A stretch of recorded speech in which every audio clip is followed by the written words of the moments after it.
Assalamualaikum warahmatullahi wabarakatuh. Saya tidak ingin sentimental, datang ke sini hanya karena dipersatukan oleh umat. Karena tak banyak juga pemimpin yang bagian dari umat juga tidak punya kapabilitas dan tidak punya responsibilitas. Saya juga di sini tidak ingin sentimental karena hubungan emosional saya yang panjang dengan Mas Cemrong ini. Karena itu berarti saya mempertaruhkan masa depan DKI atas dasar hubungan emosional yang sifatnya melankolis. Tapi Jakarta ini adalah taman sari Indonesia. Jangankan cari surga, neraka dunia pun ada. Jadi dalam hal ini kita memerlukan seseorang yang dibalik kepenatan dan kekisruhan Karut Marut Jakarta, memerlukan seseorang yang mengatakan aku sudah bekerja, tapi saya silahkan sisanya kepada pemilik seluruh semesta ini. Fa idza azamta fatawakkal 'alallah.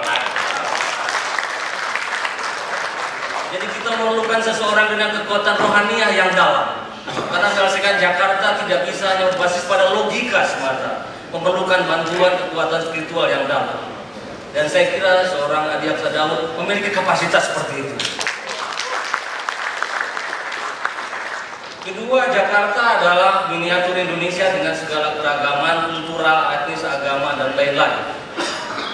Oleh karena itu, meskipun orang itu tidak boleh malu-malu menunjukkan religiositasnya, identitas dirinya, tapi orang yang mengaku dirinya sebagai bagian dari agama tertentu itu juga tidak boleh kehilangan dirinya sebagai jembatan antar kultural yang mampu membangun komunikasi dengan orang-orang lintas agama, lintas etnis yang lain.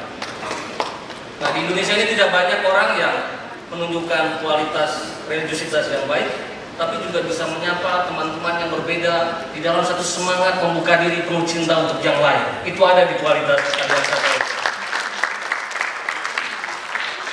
Jakarta banyak soalnya, manusianya juga ragam-ragam dan lain-lain. Tetapi di dalam keragaman seperti itu, dengan segala masalah yang menumpuknya, memang memerlukan seorang pemimpin yang tegas. Pemimpin yang tegas beda dengan pemimpin yang doyannya marah-marah melulu. Jadi saya kira di sini juga seorang Adi Aksa Daud sudah kita kenal bahwa beliau adalah pemimpin yang bisa mengambil keputusan-keputusan yang sulit. Meskipun begitu, dengan segala ketegasannya dia mampu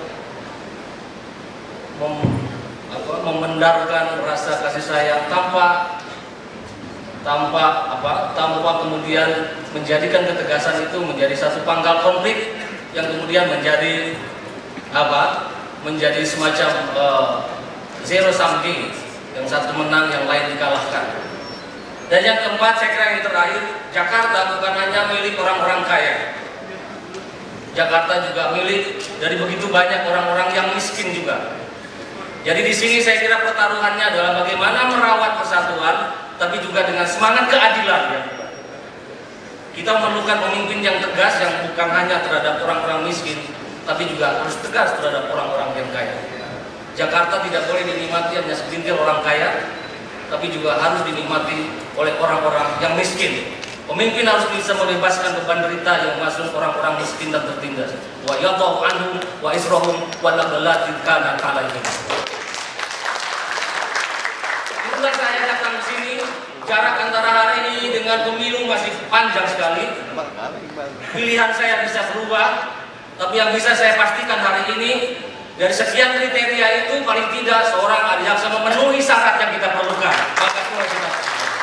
Saya kira oleh karena itu dia pantas, beliau merupakan salah seorang yang bisa dicalonkan, bisa memimpin Jakarta. Saya kira itu. Terima kasih. Assalamualaikum warahmatullahi wabarakatuh.